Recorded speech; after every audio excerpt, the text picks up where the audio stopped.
Ed Harris found himself reflecting on a chapter from his past while preparing for his latest role. The 74-year-old actor and filmmaker portrays an emotionally closed-off Army veteran in his new film My Dead Friend Zoe and says that when preparing for the role, he couldn't help but think back to his time living with a former roommate. In the early 70s, I lived with a fellow who had lost his right arm and left limb in combat, Harris recalls to People.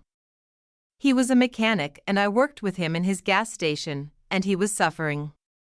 He had left his wife and kids, he was drinking a lot.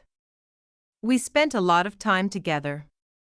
Harris says that his roommate's suffering left a deep impression on him. His pain was so deep, and you just can't forget that, he explains. It's just part of you. You understand something. I couldn't help but think back on those days. Along with the memory of his former roommate, Harris says another man played a significant role in his decision to take on the film, which counts Travis Kelce as an executive producer. What inspired me was Kyle Houseman-Stokes, the director and the writer of the movie, the actor shares.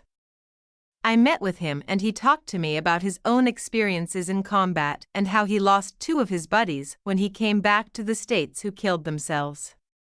He wanted to make this film to save lives.